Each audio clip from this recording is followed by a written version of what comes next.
नमस्कार दोस्तों, panther academy में आप सभी लोगों का हार्दिक स्वागत है। उम्मीद है आप सारे लोग स्वस्थ होंगे, मस्त होंगे और अपनी सफलता के लिए निश्चित रूप से प्रयासरत होंगे। मैं आपका दोस्त दैनिक समसामयिकी की सीरीज लेकर आपके बीच में उपस्थित हूं। उम्मीद है आपको यह सेशन पसंद आ रहा होगा। आइए हम लोग सेशन की शुरुआत दो शब्द मोटिवेशनल कोट से करना चाहेंगे। देखिए यहां दिया गया है, जिंदगी में जो भी कुछ हासिल करना है उसे वक्त पर हासिल करो, क्योंकि जिंदगी मौके कम और धोखे ज्यादा देती है। इसी क्रम में आपको निरंतर प्रयास करते रहना, अपनी गलतियों में सुधार करना है और निरंतर प्रयास के आधार पर ही आप अपने लक्ष्य को प्राप्त कर सकते हैं। आइए हम लोग आज की सेशन की शुरुआत करें। आज का सेशन आपके लिए स्पेशल होने वाला है, क्योंकि यहां पर महत्वपूर्ण प्रश्नों को हम लोग देखने वाले हैं और उससे संबंधित महत्वपूर्ण जानकारियां सीखने वाले हैं। आइए हम लोग सेशन की शुरुआत करें। देखिए पहला अत्यंत महत्वपूर्ण प्रश्न है, हाल ही में चर्चा में रही एमवी गंगा विलास किसके द्वारा प्रारंभ किया गया? देखिए दिया गया विकल्प प्रधानमंत्री नरेंद्र मोदी, दूसरा अमित शाह, तीसरा राजनाथ सिंह और चौथा दिया गया पीयूष गोयल। तो यहां सही विकल्प हमारा होगा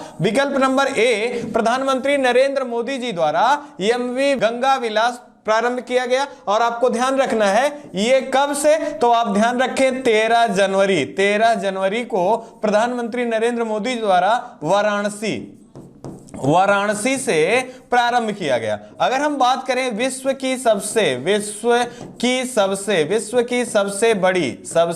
बड़ी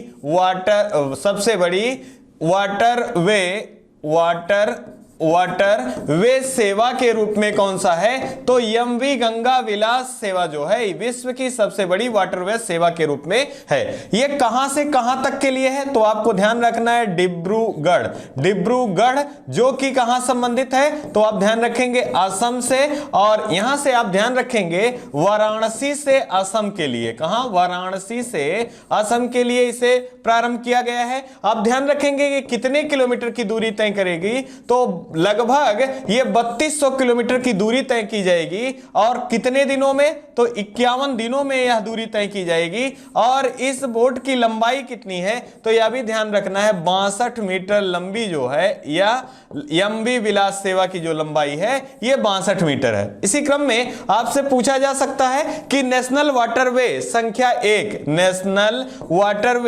संख्या 1 किस नदी पर बना हुआ है और कहां से कहां तक? तो गंगा नदी पर बना हुआ है। कहां से? तो ध्यान रखेंगे प्रयागराज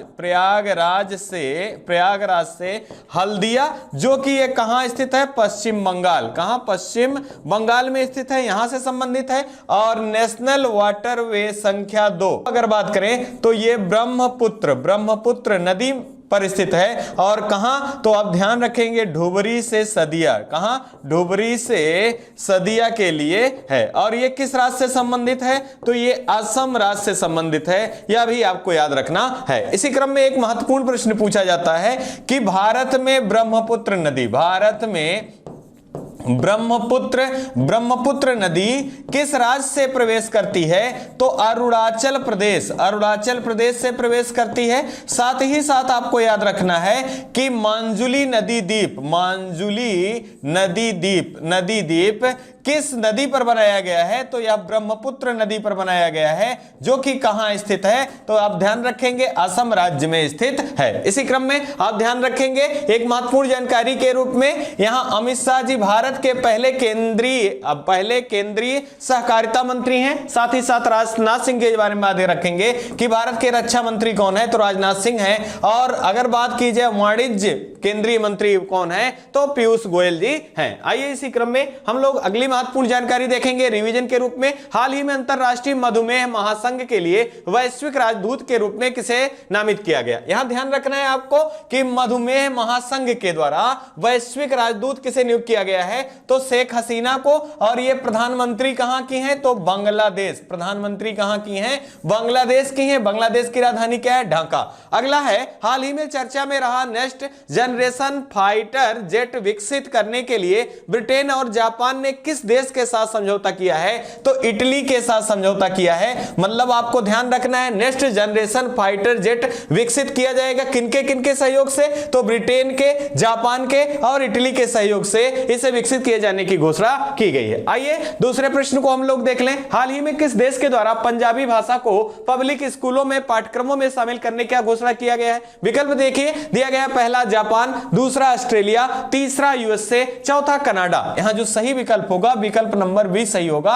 ऑस्ट्रेलिया में कौन सी भाषा, पंजाबी भाषा को पाठ्यक्रमों में, पब्लिक स्कूलों में पाठ्यक्रमों में शामिल किया गया है। अगर हम बात करें भाषाओं के शामिल करने की तो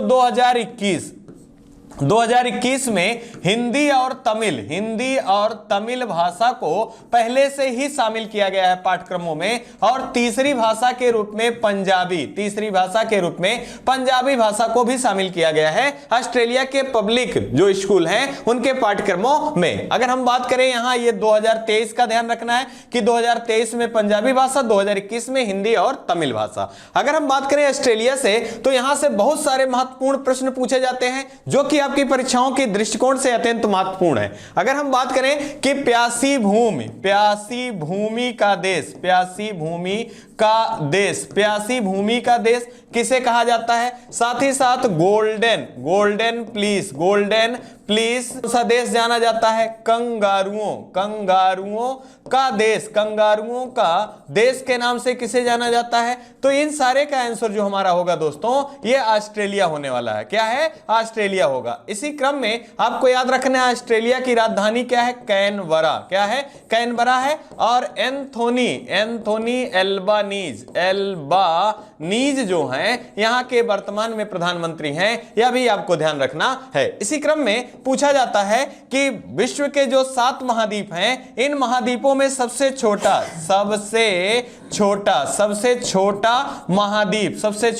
महाद्वीप के रूप में किसे जाना जाता है? तो ये ऑस्ट्रेलिया महाद्वीप को जाना जाता है। इसी क्रम में आपसे पूछा जाता है गिब्सन और सिब्सन, साथ ही साथ विक्टोरिया मरुस्थल का संबंध कहां से है? तो इसका भी संबंध ऑस्ट्रेलिया देश से है। इसी क्रम में अगर हम बात करें अरल झील के बारे में तो ये ऑस्ट्रेलिया का निम्नतम स्थल कौन सा है? तो अरल झील है, यह भी ध्यान रखना है। इसी क्रम में कारगुर्ली याद रखें, और कुलगार्डी ये सोने की खान है। तो पूछा जाता है कि इन सोने खानों का संबंध किस देश से है? तो यह भी ऑस्ट्रेलिया देश से है। इसी क्रम में हाल ही में चर्चा में रहा है ऑस्ट्रेलिया, आप उनको भी ध्यान दें। जैसे बात करें टी20 मैचों का 8वां संस्करण, टी20 वर्ल्ड कप का 8वां संस्करण कहां आयोजित किया गया था? जो कि 2022 में आयोजित किया गया था। कहां? तो ये ऑस्ट्रेलिया में आयोजित किया गया था। और विजेता कौन रहा? तो इंग्लैंड विजेता और पाकिस्तान उपविजेता रहा। इसी क्रम में आपसे पूछा जा सकता है 35वां ओलंपिक जो कि 2032 में होना है, तो इसका आयोजन कहां किया जाएगा? यह भी ऑस्ट्रेलिया में किया जाएगा। कहां किया जाएगा? ऑस्ट्रेलिया में किया जाएगा। साथ ही साथ आपसे पूछा जा सकता है क्वाड देशों का जो 5वीं बैठक बुलाई जाएगी 2023 में, ये कहां बुलाई जाएगी? तो ये ऑस्ट्रेलिया में बुलाई जाएगी। इसी क्रम में यहां पर अगर बात करें ग्रेट डिवाइडिंग रेंज का संबंध किस देश से है? ऑस्ट्रेलिया से है। कोकाडू नाम का युद्धाभ्यास और पिच ब्लैक नाम का युद्धाभ्यास का आयोजन कहां किया जाता है? तो ये आप ध्यान रखें, ये ऑस्ट्रेलिया देश से संबंधित है। साथ ही साथ एक नदी नाम याद रखें, मरे डार्लिंग जो नदी है इसका संबंध किस देश से है? तो मर्रे डार्लिंग नदी जो है ये ऑस्ट्रेलिया की नदी है, यह भी आपको ध्यान रखना है। इसी क्रम में यह भी ध्यान रखेंगे कि विश्व में सबसे बड़ा प्रवाल भित्तियों से बना जो पर्वत है उसका नाम क्या है? प्रवाल भित्तियों से बना प्रवाल भित्ति का सबसे बड़ी जो है वो कौन सी है? तो आप ध्यान रखेंगे ग्रेट बैरियर रीफ। क्या नाम है? ग्रेट बैरियर रीफ है। और इसकी सर्वोच्च चोटी का नाम क्या है? तो माउंट कोसिस्को। क्या है? माउंट कोसिस्को जो है इसकी सर्वोच्च चोटी का नाम है। ये सारे महत्वपूर्ण प्रश्न हैं ऑस्ट्रेलिया से और ऑस्ट्रेलिया से संबंधित जानकारियों के परिप्रेक्ष्य में एक और ध्यान रखेंगे, कॉमनवेल्थ गेम जो कि 23वां संस्करण 2026 में आयोजित किया जाना है। यह कहां किया जाएगा? तो यह भी ऑस्ट्रेलिया में किया जाना है। आइए रिवीजन की सीरीज को पुनः देख लेते हैं। हाल ही में राष्ट्रीय ऊर्जा संरक्षण दिवस कब मनाया गया? तो 14 दिसंबर को राष्ट्रीय ऊर्जा संरक्षण दिवस के रूप में मनाया जाता है। अगला हमारा है, हाल ही में जेरेमी फेरार को किस संगठन का मुख्य वैज्ञानिक नियुक्त किया गया? तो ध्यान रखें आप, नाम जेरेमी फेरार हैं और ये WHO वर्ल्ड हेल्थ ऑर्गेनाइजेशन के कौन नियुक्त किए गए? मुख्य वैज्ञानिक के रूप में नियुक्त किए गए हैं। आइए अगले प्रश्न को हम लोग देखें। हाल ही में चर्चा में रहे स्पेयर शीर्षक के रूप में अपना संस्मरण किसने जारी किया? देखिए पहला दिया गया प्रिंस हैरी, दूसरा एंजेला मार्केल, तीसरा जो बाइडेन, चौथा किंग चार्ल्स तृतीय। यहां जो सही विकल्प होगा, विकल्प नंबर ए सही होगा। प्रिंस हैरी के द्वारा एक हाल ही में अपना संस्मरण जारी किया गया जिसका नाम क्या है? स्पेयर है। क्या है? स्पेयर है। और यहां पर आपको ध्यान रखना है, यह प्रिंस हैरी का संस्मरण है। यहां से संबंधित अगर हम बात करें तो इन्होंने शाही परिवार की सदस्यता क्यों त्यागी? साथ ही साथ अपने निजी जीवन से जुड़ी हुई समस्याएं इस बुक में इन्होंने बता रखी है और इसी कारण ये चर्चा में भी है कि शाही परिवार से सदस्यता त्यागना और अपने निजी जीवन के संबंधों या बारे में बताया गया है इस बुक में, संस्मरण में, जिसका नाम स्पेयर है। आइए अगले प्रश्न को हम लोग यहां देखेंगे। एंजेला मार्केल की बात करें तो यहां से पुरस्कारों के क्रम में आप याद रखेंगे नानसेन पुरस्कार और यूनेस्को शांति पुरस्कार से किसे सम्मानित किया गया है? तो एंजेला मार्केल को, जो कि पूर्व में जर्मनी की चांसलर रह चुकी हैं। इसी क्रम में वर्तमान में जर्मनी के चांसलर कौन है? तो ओलाफ सोल्ज हैं, यह भी आपको याद रखना है। इसी क्रम में अगर हम बात करें जो बाइडेन की, तो यूएसए के वर्तमान में उपराष्ट्रपति कौन है? यूएसए के वर्तमान में राष्ट्रपति कौन है? तो आप ध्यान रखेंगे जो बाइडेन जी हैं। इसी क्रम में किंग चार्ल्स को नहीं भूलना है। अगर पूछा जाए अब लंबे समय के बाद ब्रिटेन की सम्राज्ञी, इनका नाम क्या था? एलिजाबेथ द्वितीय का हाल ही में निधन हो गया है और ब्रिटेन के नए सम्राट के रूप में किसे घोषित किया गया है? तो किंग चार्ल्स तृतीय को घोषित किया गया है। एक प्रश्न और ध्यान रखें, यहां पर प्रधानमंत्री की श्रेणी में सबसे कम समय का कार्यकाल किसका रहा है? तो आप ध्यान रखेंगे किसका? तो लीज ट्रेस का कार्यकाल सबसे कम समय का रहा है। वर्तमान में ब्रिटेन के प्रधानमंत्री कौन है? तो 97 और अभी तक के सबसे कम उम्र के प्रधानमंत्री के रूप में भारतीय मूल के ऋषि सुनक जो हैं, ये वर्तमान में ब्रिटेन के प्रधानमंत्री के रूप में हैं। इसी क्रम में आपको ध्यान रखना है यहां से एलिजाबेथ द्वितीय पुरस्कार से हाल ही में किसे सम्मानित किया गया है? तो सुएला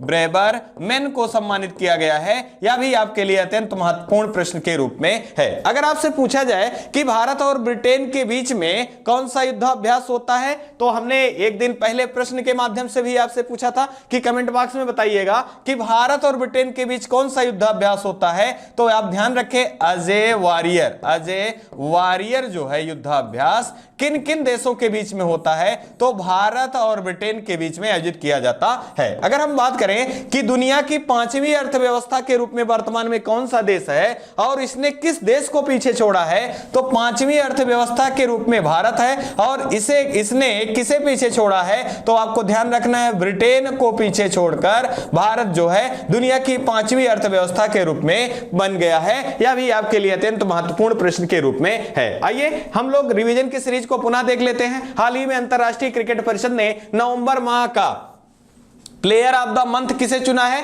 तो जोस बटलर को चुना गया है। याद रखेंगे हाल ही में किस देश के द्वारा दुनिया का पहला निजी मून लैंडर प्रक्षेपित किया गया? तो जापान के द्वारा। और जापान की अंतरिक्ष एजेंसी का नाम क्या है दोस्तों? तो याद रखेंगे जाक्सा। क्या नाम है? जाक्सा है। इसके द्वारा दुनिया का पहला निजी मून लैंडर लॉन्च किया गया है। आइए दोस्तों अगले महत्वपूर्ण जानकारी को सीखें। देखिए हाल ही में यूएसए के द्वारा किसके लिए दुनिया का पहला टीका जारी किया गया? देखिए यहां दिया गया पहला पशुओं के लिए, दूसरा पक्षियों के लिए, तीसरा मधुमक्खियों के लिए, चौथा दिया गया सभी के लिए। यहां जो सही विकल्प होगा हमारा विकल्प नंबर सी सही होगा, मधुमक्खियों के लिए। किसके लिए? मधुमक्खियों के लिए यूएसए के द्वारा पहला टीका जारी किया गया, जो कि विश्व का पहला होगा। अगर हम बात करें यहां मधुमक्खियों के लिए ऐसा टीका जरूरत क्यों पड़ी, तो आपको याद रखना है यहां फुल ब्रेड नामक रोग है और ये मधुमक्खी जो है इनकी भित्ति को कमजोर कर देती है। साथ ही साथ जो मधुमक्खी पालन से जुड़े हुए हैं यूएसए के नागरिक, उनको भारी नुकसान देखने को मिला है। या ऐसा भी कह सकते हैं कि मधुमक्खियों की संख्या में भारी गिरावट देखी गई है, जो कि चिंता का विषय है। किसके लिए? मधुमक्खी पालन के उद्योग में लगे हुए लोगों के लिए। और इसी का इजाद के रूप में यूएसए के द्वारा कौन सा टीका, विश्व का पहला टीका जारी किया गया है। किसके लिए? मधुमक्खियों के लिए जारी किया गया है। इसी क्रम में अगर हम बात करें ये कौन सी कंपनी बनाएगी, तो डालन नाम की कंपनी जो है ये इसी मधुमक्खियों के लिए विश्व की पहली टीका बनाए जाने की घोषणा की है। इसी क्रम में अगर हम बात करें यूएसए की, तो यहां की राजधानी क्या है, तो वाशिंगटन डीसी है। साथ ही साथ ये किस नदी के तट पर स्थित है, तो पोटामैक नदी के तट पर स्थित है। यहां के राष्ट्रपति कौन है, तो अभी हम लोगों ने पढ़ा है जो बाइडेन जी यहां के राष्ट्रपति हैं। और पहली महिला उपराष्ट्रपति के रूप में कौन है, तो आप जरूर याद रखेंगे कमला हैरिस। कौन है? कमला हैरिस जी हैं। यह भी आपके लिए अत्यंत महत्वपूर्ण प्रश्न के रूप में है। अगर हम बात करें यहां की मुद्रा क्या है, तो आप ध्यान रखेंगे यहां की मुद्रा जो है ये डॉलर है। क्या है? डॉलर है। खेल क्या है? राष्ट्रीय खेल क्या है, तो आप ध्यान रखेंगे बेसबॉल। क्या है? बेसबॉल जो है यहां का राष्ट्रीय खेल है। इसी क्रम में हाल ही में चर्चा में रहा है, यहां पर यूएसए में पहली महिला सिख न्यायाधीश के रूप में नियुक्त की गई हैं। मनप्रीत सिंह हैं, ये पहली सिख महिला न्यायाधीश के रूप में नियुक्त की गई हैं। साथ ही साथ पहली आश्वेत महिला के रूप में किसे नियुक्त किया गया है जज के रूप में, तो केंटा जी ब्राउन जैक्सन है। साथ ही साथ यहाँ के संसद को किन भागों में बांटा गया है, दो भागों में। कौन कौन? उच्च सदन जो होता है सीनेट, और हाउस ऑफ कॉमन्स जो होता है निम्न सदन होता है। और नैन्सी पेलोसी के स्थान पे हाल ही में निम्न सदन के अध्यक्ष नियुक्त किए गए हैं मैकार्थी। कौन है? मैकार्थी, आपको याद रखना है। इसी क्रम में हम कुछ महत्वपूर्ण जानकारियां यहां सीखने वाले हैं। जैसे अगर आपसे पूछा जाए सर्वाइकल कैंसर की पहली बार दवा किस कंपनी के द्वारा बनाया गया है, तो सीरम इंस्टीट्यूट के द्वारा बनाया गया है। और ये किसके द्वारा होता है, तो ह्यूमन पैपिलोमा वायरस के द्वारा होने वाली बीमारी है। इसी क्रम में लंपी बीमारी की बात करें तो यह जानवरों में पाई जाने वाली बीमारी है। इसके लिए भी भारत में टीका इजाद किया गया है, यह भी आपको याद रखना है। ये महत्वपूर्ण जानकारियां हैं, आपको जरूर याद रखना है। इसी क्रम में याद रखेंगे भारत और यूएसए के बीच में युद्धाभ्यास की, तो वज्र प्रहार युद्धाभ्यास और टाइगर ट्रंप युद्धाभ्यास। साथ ही साथ अगर बात की जाए रिम पैक जो कि नौसेना का सबसे बड़ा युद्धाभ्यास है, इसका आयोजन कहां किया गया था, तो हवाई द्वीप पर किया गया था। हवाई द्वीप का संबंध कहां से है, यूएसए से। और यहां की अंतरिक्ष एजेंसी का नाम क्या है, नासा है। इसका मुख्यालय कहां है, तो आप ध्यान रखेंगे कैनेडी स्पेस सेंटर जो कि फ्लोरिडा में स्थित है, यहां पर इसका मुख्यालय स्थित है। आइए इसी क्रम में रिवीजन की सीरीज को पुनः देख लें। हाल ही में एशिया पैसिफिक ब्रॉडकास्टिंग यूनियन का उपाध्यक्ष किसे चुना गया, सुनील कुमार जी को चुना गया है। हाल ही में Asia rugby sevens tournament under 18 भार वर्ग में भारतीय इंडिया महिला टीम ने कौन सा पदक जीता है, तो यह सिल्वर पदक जीता है। यह भी आपको ध्यान रखना है। आइए अगले महत्वपूर्ण प्रश्न को देखें। हाल ही में सारंग महोत्सव 2023 का आयोजन कहां किया जा रहा है, तो देखिए यहां पहला दिया गया है आईआईटी मद्रास, दूसरा किया गया है आईआईटी गुवाहाटी,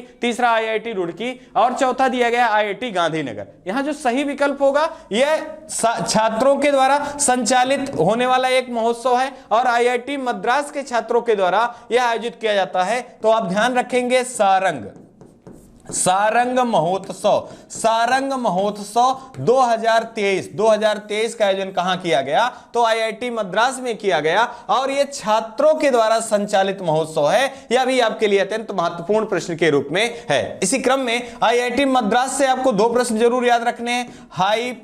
हाइपरलूप तकनीकी किसके द्वारा प्रारंभ की गई है? आईआईटी मद्रास के द्वारा। साथ ही साथ 5G बेड टेस्ट किसके द्वारा प्रारंभ किया गया है? तो यह भी ध्यान रखें, यह भी किसके द्वारा? आईआईटी मद्रास के द्वारा प्रारंभ किया गया है। इसी क्रम में आपको भूलना नहीं है, आईआईटी गुवाहाटी को याद रखना है। आईआईटी गुवाहाटी कहां पर स्थित है? तो आप ध्यान रखेंगे आईआईटी गुवाहाटी जो है ये असम राज्य से संबंधित है, असम राज्य से संबंधित है। और यहीं पर परम सुपर कंप्यूटर परम कामरूप को स्थापित किया गया है। यह भी आपके लिए अत्यंत महत्वपूर्ण प्रश्न के रूप में है। अगर बात करें आईआईटी रुड़की की तो आपको याद रखना है, अगर सुपर कंप्यूटर परम गंगा कहां स्थापित किया गया है और किसान मोबाइल ऐप किसके द्वारा लॉन्च किया गया है? तो आईआईटी रुड़की के द्वारा, जो कि उत्तराखंड से संबंधित है। इसी क्रम में आईआईटी गांधीनगर को ध्यान रखेंगे। अगर आईआईटी गांधीनगर की बात की जाए तो यह गुजरात राज्य की राजधानी है और यहीं पर सुपर कंप्यूटर परम अनंत को स्थापित किया गया है। इसी क्रम में आप ध्यान रखेंगे आईआईटी खड़गपुर यहां पर आप ध्यान रखेंगे कौन सा? तो आप ध्यान रखेंगे परम शक्ति सुपर कंप्यूटर को स्थापित किया गया। यह भी आपके लिए महत्वपूर्ण है। अगर हम बात करें यहां 5G सेवा की तो भारत में 5G सेवा कब प्रारंभ होती है और इसका उद्घाटन किसके द्वारा किया जाता है? तो आप ध्यान रखें 1 अक्टूबर 2022 को प्रधानमंत्री नरेंद्र मोदी जी द्वारा 5G सेवा प्रारंभ की गई। इसी क्रम में किन कंपनियों को लाइसेंस प्रदान किया गया? 3 कंपनियों को, एयरटेल को, साथ ही साथ वोडाफोन आइडिया को और जियो को। और जियो के द्वारा पहला 5G सेवा कहां से प्रारंभ किया गया? तो नाथ द्वारा जो कि राजस्थान राज्य से संबंधित है, यहां से प्रारंभ किया गया रिलायंस के द्वारा। ये महत्वपूर्ण जानकारियां हैं, आप इनको जरूर याद रखेंगे। आइए इसी क्रम में रिवीजन की सीरीज को देखेंगे। हाल ही में आयोजित किया जा रहा 7वां भारत जल प्रभाव शिखर सम्मेलन की अध्यक्षता किसके द्वारा किया गया? तो गजेंद्र सिंह शेखावत जी द्वारा किया गया। और केंद्रीय जल शक्ति मंत्रालय के केंद्रीय मंत्री कौन है? तो गजेंद्र सिंह शेखावत जी हैं। अगले प्रश्न को देखें, हाल ही में चर्चा में रहा एशिया का पहला ड्रोन डिलीवरी केंद्र नेटवर्क किस राज्य में प्रारंभ किया गया? तो मेघालय में प्रारंभ किया गया। यहां ड्रोन से आप याद रखें, भारत का पहला यात्री ड्रोन कौन सा है? तो आप ध्यान रखेंगे इसका नाम वरुण है। क्या है? वरुण है। अगर पूछा जाए ड्रोन मेला कहां आयोजित किया गया? तो यह नई दिल्ली में। कहां? नई दिल्ली में आयोजित किया गया। साथ ही साथ अगर पूछा जाए कि भारत में पहली बार ड्रोन नीति किस राज्य के द्वारा लागू किया गया? तो हिमाचल प्रदेश के द्वारा ड्रोन नीति लागू की गई। यह भी आपके लिए अत्यंत महत्वपूर्ण जानकारी है। आइए अगले महत्वपूर्ण प्रश्न को देखेंगे। हाल ही में किस भारतीय राज्य के द्वारा महिलाओं को 30% क्षैतिज रूप से आरक्षण प्रदान किए जाने की घोषणा की गई है? देखिए यहां पहला दिया गया है हिमाचल प्रदेश, दूसरा छत्तीसगढ़, तीसरा झारखंड, चौथा उत्तराखंड। यहां जो सही विकल्प हमारा होगा ये उत्तराखंड राज्य के द्वारा। उत्तराखंड की बात करें तो यहां की राजधानी क्या है? तो गैरसैंण जो है यहां की राजधानी, और देहरादून ये दो हैं यहां की राजधानी है। अगर हम बात करें यहां के मुख्यमंत्री कौन है? तो पुष्कर सिंह धामी जी जो हैं ये यहां के वर्तमान में मुख्यमंत्री हैं। अगर राज्यपाल की बात करें तो गुरमीत सिंह जी जो हैं यहां पर राज्यपाल के रूप में हैं। इनके द्वारा हाल ही में घोषणा किया गया है कि उत्तराखंड राज्य में महिलाओं को 30% क्षैतिज रूप से आरक्षण प्रदान किया जाएगा। अगर हम बात करें उत्तराखंड की तो आपको यहां से एक महत्वपूर्ण जानकारी याद रखना है। भारत में शिक्षा नीति, नई शिक्षा नीति प्राइमरी स्तर पर किस राज्य के द्वारा घोषणा किया गया? तो यह घोषणा किया गया उत्तराखंड सरकार के द्वारा प्राइमरी स्तर पर। और उच्च स्तर की बात करें तो गोवा राज्य, किसने? गोवा राज्य ने नई शिक्षा नीति को लागू करने की घोषणा कर रखी है। इसी क्रम में उत्तराखंड ने हाल ही में अपने राज्य का ब्रांड एम्बेसडर चुना है। किसे? तो प्रसून जोशी जी को नियुक्त किया गया है। अगर हम बात करें उत्तराखंड की तो इसे देवों की भूमि के नाम से जाना जाता है। साथ ही साथ उत्तराखंड चर्चा में बना हुआ है। यहां का चमोली जिले में एक स्थल है जोशीमठ, जो कि यहां लैंड स्लाइडिंग के कारण काफी चर्चा में रहा है। मकानों में या और घरों में, साथ ही साथ सड़कों पर और खेतों में जो दरारें निरंतर पड़ रही हैं, इसी कारण इसे संभावित आपदा क्षेत्र घोषित किया गया है। और इसकी जांच के लिए उत्तराखंड सरकार के द्वारा एक समिति बनाई गई है। डॉक्टर रणजीत सिंह की अध्यक्षता में इसकी जांच के लिए एक कमेटी बनाई गई है। अगर हम बात करें उत्तराखंड की तो यहां पर विधानसभा की सीटें कितनी हैं? 70 सीटें हैं। और यहां पर बीजेपी के द्वारा हाल ही में चुनाव में 47 सीटें प्राप्त की गई। साथ ही साथ यहां पर पहली महिला विधानसभा अध्यक्ष के रूप में किसे नियुक्त किया गया है? तो यह भी ध्यान रखेंगे, रितु खंडूरी। कौन? रितु खंडूरी को नियुक्त किया गया है। यह भी आपके लिए अत्यंत महत्वपूर्ण प्रश्न के रूप में है। अगर बात करें उत्तराखंड ने हाल ही में अपना स्थापना दिवस मनाया है, तो इसकी स्थापना कब होती है? तो ध्यान रखें 9 नवंबर सन 2000 को उत्तराखंड राज्य का गठन किया जाता है। और यह उत्तर प्रदेश से 13 नए जिले काटकर उत्तराखंड राज्य की स्थापना की जाती है। अगर आपसे पूछा जाए जिम कॉर्बेट नेशनल पार्क का संबंध या हैली नेशनल पार्क का संबंध, और वर्तमान में इसका नाम रामगंगा नेशनल पार्क के नाम से रखा गया है, इसका संबंध कहां से है? तो यह उत्तराखंड राज्य से संबंधित है। और फूलों की घाटी के नाम से किसे जाना जाता है? तो उत्तराखंड को जाना जाता है। नीति, माना और लिपुलेख दर्रे का संबंध किस राज्य से है? उत्तराखंड से है। काला पानी विवाद भारत और नेपाल के बीच में रहा है, तो यह किस राज्य से संबंधित था? तो यह भी उत्तराखंड राज्य से संबंधित था। आपको याद रखना है। आइए दोस्तों आगे बढ़ें और अगले महत्वपूर्ण प्रश्न को रिवाइज कर लें। हाल ही में चर्चा में रहा तवांग स्थल, जहां पर भारतीय और चीनी सैनिकों का झड़प हुआ, यह किस राज्य से संबंधित है? तो अरुणाचल प्रदेश से संबंधित है। अरुणाचल प्रदेश की राजधानी ईटानगर है। और यहीं पर डोनी पोली हवाई अड्डे का हाल ही में उद्घाटन किया गया और यहां के मुख्यमंत्री जी के द्वारा। अगला है, हाल ही में भारत में आयोजित national centre for good governance में किन देशों के सिविल सेवकों को शामिल किया गया? तो यहां 2 देशों के सिविल सेवक शामिल किए गए, मालदीव के और श्रीलंका के। मालदीव की बात करें माले है और राजधानी, और श्रीलंका की बात करें तो जयवर्धनेपुरे कोट्टे है। अगला जानकारी देखें, हाल ही में किस भारतीय राज्य की योजना को केंद्र सरकार ने ईयर ऑफ इंटरप्राइजेज परियोजना में बेस्ट प्रैक्टिस मॉडल के रूप में चुना है? देखिए विकल्प दिया गया, पहला उड़ीसा, दूसरा गुजरात, तीसरा केरल, चौथा महाराष्ट्र। यहां जो सही विकल्प होगा विकल्प नंबर सी सही होगा, केरल की बात करें, यहां की राजधानी त्रिवेंद्रपुरम है। और यहां के मुख्यमंत्री की बात करें, मंत्री की बात करें तो पिनरई विजयन जी जो हैं यहां के मुख्यमंत्री हैं। और राज्यपाल की बात करें तो आरिफ मोहम्मद खान जी जो हैं यहां के राज्यपाल हैं। अगर हम बात करें यह परियोजना क्या थी,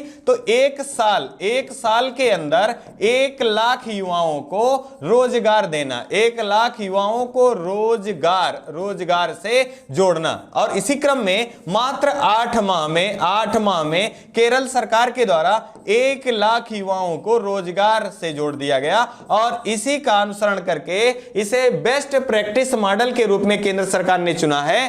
किस मॉडल को? तो केरल के मॉडल को। अगर हम बात करें केरल की तो यहां से 2 महत्वपूर्ण प्रश्न याद रखेंगे। भारत का पहला कौन सा ऐसा राज्य है जिसने अपना ओटीटी प्लेटफॉर्म प्रारंभ किया है? तो केरल है। और यहां यहां पर इंटरनेट की सुविधा को और सुचारू और सुलभ बनाने के लिए कौन सा राज्य स्वतः का इंटरनेट प्रदाता बना है? तो यह भी केरल राज्य है। कौन है? केरल राज्य है। इसी क्रम में आप ध्यान रखेंगे पश्चिमी घाट, पश्चिमी घाट या इसी को शांत घाटी, शांत घाटी या इसी को साइलेंट वैली, साइलेंट वैली के नाम से जाना जाता है। यह मुख्यतः किस राज्य से संबंधित है? तो यह केरल राज्य से संबंधित है। अगर हम बात करें भारत में सर्वाधिक जैव विविधता कहां पाई जाती है? तो केरल राज्य के पश्चिमी घाट में पाया जाता है। अगर पूछा जाए पेरियार, पेरियार नेशनल पार्क और इराविकुलम नेशनल पार्क का संबंध भारत के किस राज्य से है?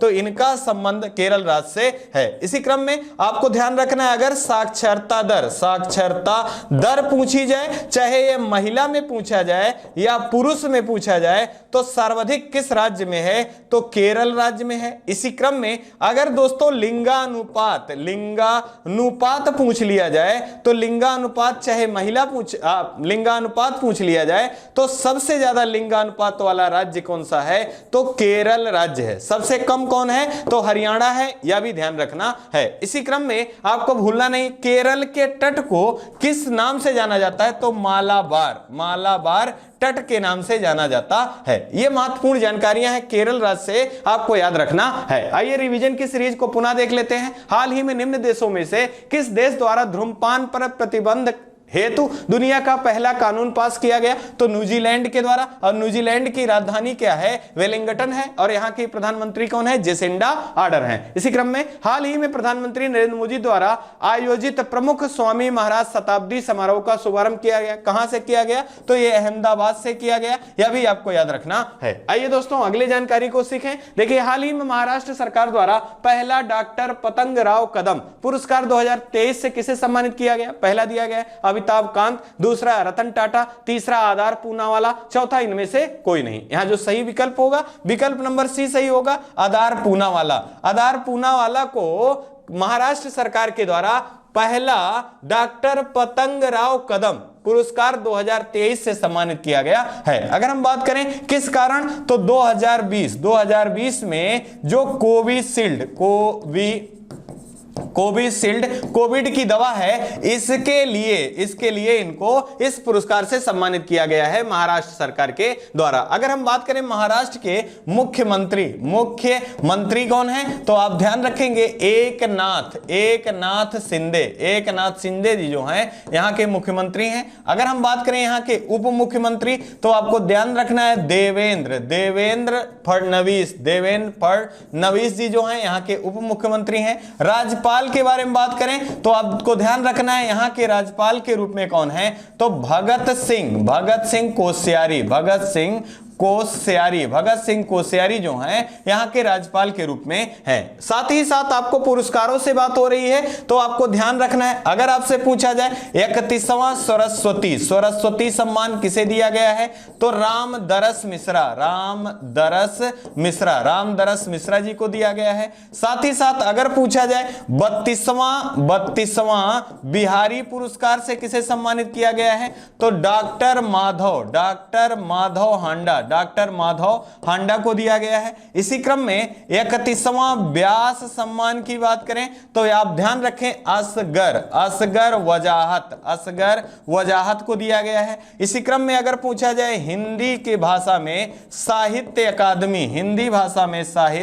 अकादमी पुरस्कार से किसे सम्मानित किया गया है? तो आप ध्यान रखेंगे बद्री नारायण जी को दिया गया है। और इनकी कृति क्या है? तो आप ध्यान रखें तुमड़ी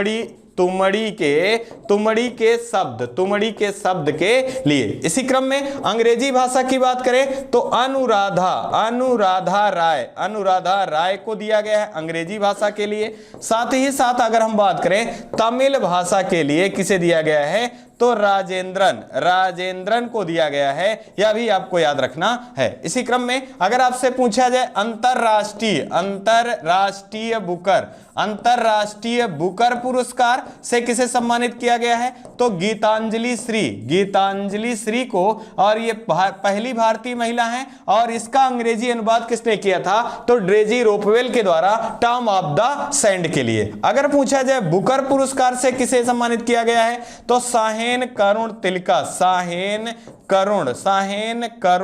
तिलका, साहेन करुण तिलका को दिया गया है। ये महत्वपूर्ण जानकारियां हैं, पुरस्कार और सम्मान से आपको याद रखना है। आइए रिवीजन की सीरीज को पुनः देख लें। हाल ही में जारी हारून ग्लोबल 500 सूची में 2022 में मूल्यवान कंपनियों की सूची में भारत का कौन सा स्थान है? तो 5वां स्थान है, यह भी ध्यान रखेंगे। हाल ही में किस भारतीय राज्य में टीबी नियंत्रण कार्यक्रम के लिए पुरस्कृत किया गया है? तो मेघालय राज्य को टीबी नियंत्रण के लिए पुरस्कृत किया गया है। आइए अगले महत्वपूर्ण जानकारी को देखें। हाल ही में चर्चा में रहा डॉक्टर श्यामा प्रसाद मुखर्जी राष्ट्रीय जल और स्वच्छता संस्थान कहां पर स्थित है? विकल्प देखिए, पहला दिया है कोलकाता, दूसरा बिहार, तीसरा महाराष्ट्र, चौथा असम। यहां जो सही विकल्प है यह कोलकाता राज्य से संबंधित है। अगर हम बात करें इसके चर्चा में आने की तो आपको ध्यान रखना है, पहले इस संस्थान का नाम क्या था? राष्ट्रीय जल और स्वच्छता संस्थान। क्या था? राष्ट्रीय जल और स्वच्छता संस्थान। हाल ही में इसका नाम परिवर्तित किया गया है और इसका नाम रखा गया है डॉक्टर श्यामा प्रसाद मुखर्जी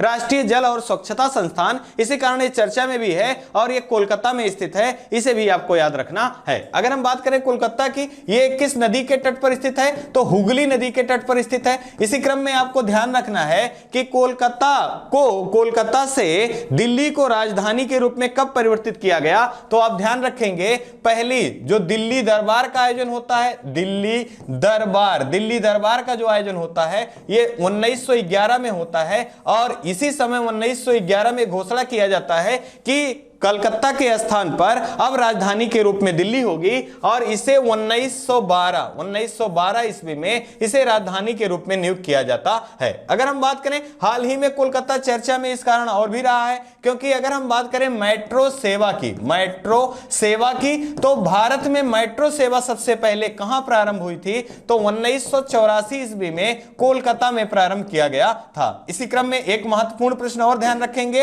अंडर